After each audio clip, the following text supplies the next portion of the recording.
Feeling stuck is beyond frustrating. Recently, I got really stuck when I had COVID and I could not get myself to rest. Whether it's a lingering project, a strained relationship, or lack of progress, being unable to move forward can leave you feeling trapped and helpless. In this week's blogcast, I offer a practical method encouraging deep self-reflection and insight. It's a very cool 2-part journaling prompt that I learned from my first coach. This process can transform your understanding of what's holding you back and lead to major breakthroughs. Hey everyone, I'm Laverne McKinnon and welcome to the Moonshot Mentor podcast. I'm a certified career coach and a grief recovery specialist. I help ambitious-driven people feel confident, empowered, and excited after experiencing a career setback. Okay, let's get into this cool journaling prompt and tool, but first a little bit of context. So getting COVID for the second time was a battle of epic proportions between knowing how important it was to rest versus my need to be productive. It was a constant struggle to go slow and reschedule appointments. Eventually, I had to face the hard truth that I was not doing a good job of taking care of myself. Because while the sore throat and the body aches and headaches, they started to go away, they dissipated, the waves of fatigue and brain fog knocked me on my ass. What was it that was stopping me from doing what I needed to do in order to get back to 100%? The answer was so elusive, so I pulled out a tool that I learned from my very first coach, Mona Miller, rest in peace. It's a journaling prompt that I've used along with many of my clients to unpack buried thoughts, feelings, and beliefs in order to get unstuck. Now, the journal prompt is a 2-part letter written by you to the person or object of your upset. Now, previous clients have written to former bosses, spouses, children, parents, neighbors, random drivers who cut them off, and once a client actually wrote to an Amazon customer service rep. They've also written letters to their homes, cars, bank accounts, and laptops. You really can use this tool for anything that's getting in your way. So here's the structure of the first half of the prompt. You start by saying, "Dear," and then you fill in the blank with the object of what's holding you back or causing your upset or where you're feeling stuck. And then you write, "When I look at you, I see," and then you just write, what do you see? And the goal here is not to edit yourself. And then you say, or you write, "When I look at you, I feel. When I look at you, I think. When I look at you, I believe. When I look at you, I act like." And then you write from, and then your name. Now, again, the key here is not to edit. This letter is not going to be sent to anyone, so you want to be free to feel unprofessional, childish, emotional, grammatically incorrect, and incoherent. It's absolutely okay to ramble, to have non sequiturs are totally encouraged. After you complete the first part, then you're going to pivot to the second part, which is to write from the perspective of the person or object you just wrote to. So it would look like this. "Dear," and then you would have your name. "When I look at you, I see. When I look at you, I feel. When I look at you, I think. When I look at you, I believe. When I look at you, I act like," from the person or the object of your upset. Now, you may find it challenging at first to switch perspectives. If you don't know how to start, just try writing something like this. "When I look at you, I see. I don't know what I see. I feel weird doing this exercise. I'm not sure what I see. I guess I see how angry you look and that your hair is messy and your eyes are red." The goal here is just to start and to not edit. Then after you complete the first 2 parts, give yourself some time and space to process what you wrote.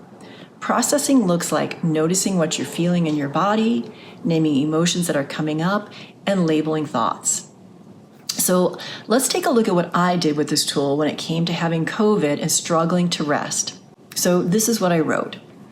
"Dear Rest, when I look at you, I see wasted time, laziness, and a lack of productivity, drive, and ambition. I see me on a couch watching hours of content in my undies and tank top, eating bad food, sweaty and smelly, curled up with my little dog Rue, acutely aware of time slipping by and how precious it is and how imprudent I'm being. When I look at you, Rest, I feel the twisted knot of anxiety in my torso, tightening and clenching just a few millimeters, but enough to know it doesn't feel right to be near you. It feels bad, like the time that I stole my sister's Hershey chocolate bars that were hidden in the ceiling. I knew it was wrong to steal, but I did it anyway because she would have gotten in trouble for having the secret chocolate, so she couldn't tell on me. When I look at you, I feel like I'm going to be found out that I'm resting. It feels like a violation. It feels like I'm trying too hard to be good and right and proper, to check off all the boxes, to be perfect. When I look at you rest, I think there's not enough time in the day to do all the things I want to do. People tell me about your value, and I've researched your value, but I think it makes more sense for me to power through and break down my tasks to even smaller bite-sized pieces so I'm not as overwhelmed. I think there are a gazillion other things I could be doing to help me be focused and productive, like eating better, mastering meditation, staying consistent with my sleep schedule, taking a walk after dinner. I think I'm supposed to feel a certain way when I rest, and I don't, and that concerns me. I think I'm not doing rest right. When I look at you rest, I believe that perhaps the emphasis on rest is another zeitgeisty phase, like when eggs got a bad rap and then decades later researchers were like, whoops, it's actually okay to eat eggs. What if I'm chasing after another thing in an effort to achieve? Maybe I believe that I'm not wired for rest, and so it's more proof that I don't belong. When I look at you, I believe it's not possible for me to rest and feel rested. When I look at you rest, I act like I'm smelling poop, drinking aloe, eating uni. You are literally distasteful to me. I act like a 3-year-old who doesn't want to nap, and then when my head hits the pillow, I'm out like a light. I act like I don't know what I'm doing or what I am or what's important to me. I act like I'm learning Mandarin and can't hear the different tones, and I think I'm saying clock, but I'm really saying I'm going to a funeral. From Laverne. So shake that off, and then you do the second part of the journal prompt. So it would look like this. Dear Laverne, and this is going to be from the point of view of rest. When I look at you, Laverne, I see you trying so hard to get everything right so that you will be perfect and then you will be loved. I see how much you are struggling to be in a relationship with me. I see how this reminds you of when you were in 3rd grade and you wanted Mrs. Fossey to give you an atta-girl for finishing your times tables correctly before anyone else. When I look at you, Laverne, I feel proud. I feel proud of you when you are in the zone, when you are flapping about trying to figure out what's next, when you are stuck in a writer's block, when you are dancing alone in the kitchen to Love Grows Where My Rosemary Goes. I feel proud of how you are always looking to dig a little deeper. When I look at you, Laverne, I think you're trying so hard. I think you know that the struggle isn't really about rest. The struggle is about self-love. You already know that your uber focus on achievement is a way to feel worthy of love. I think you are lovable, and loving.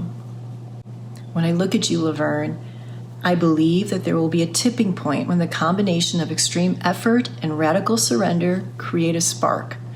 That spark will burn through your mistaken belief that you are not enough. I believe that you're afraid of disappointing people and would rather give up time with me than not show up for another human. When I look at you, Laverne, I act like a patient, wise grandmother with a huge bosom, ready to enfold you in my arms when you are ready, so you can feel warmth, love, tenderness, and that you are enough. Much love, rest. Okay, before we jump into how I process these letters, I'm clearly feeling a bit emotional.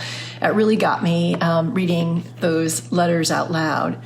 But I want to encourage you to take a moment to check in with yourself. What's coming up for you? Notice and name your thoughts and feelings. I'm feeling a little bit self-conscious, but I'm also feeling just in this moment a lot of tenderness. When I initially did this, I noticed how judgmental and resentful I was of rest. And I really did feel like a little kid who was doing something wrong and was being called out. But I compartmentalized those feelings, and then I rolled into the second half of the journal prompt because I'm a rule follower. Then when I completed the second half of the journal prompt, like just now, I could feel so much tenderness and understanding and grace from what I'm now calling Mama Rest. And that image of this grandmother was such a big surprise for me because I never knew my grandparents, but I could feel the love from my ancestors. And there was so much wisdom.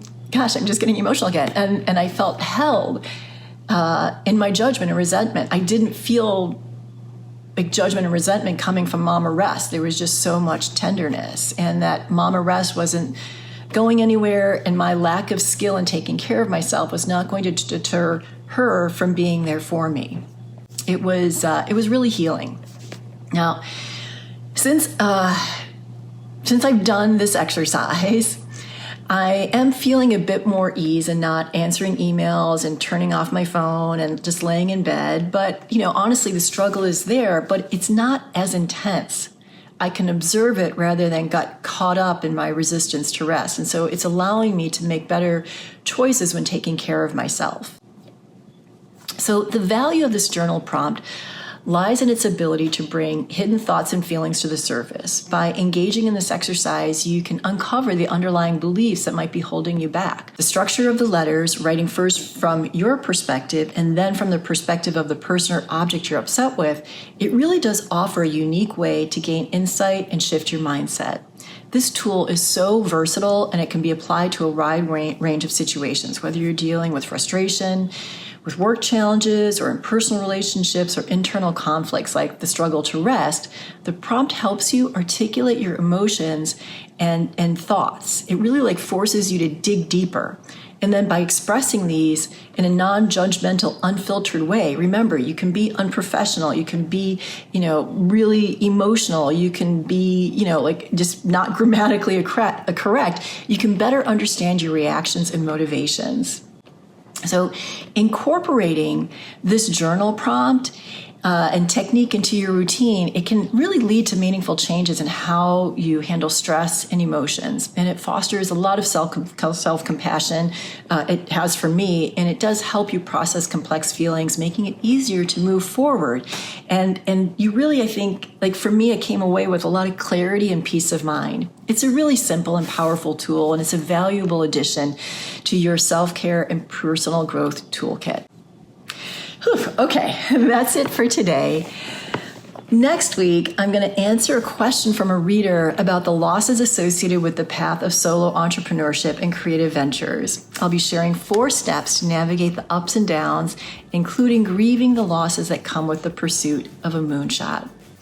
Before you go, I would really appreciate if you could rate and review this blogcast. It's immensely helpful to supporting and growing my work. And remember to head over to Moonshot Mentor on Substack for journal prompts to help you deepen your understanding of this week's journaling tool. You can also visit me at moonshotmentor.com, where you can find links to all of my social and how to work with me. And a very big thank you always to Lynn Chen for the video and audio editing. You can find her on social at Ms. Lynn Chen.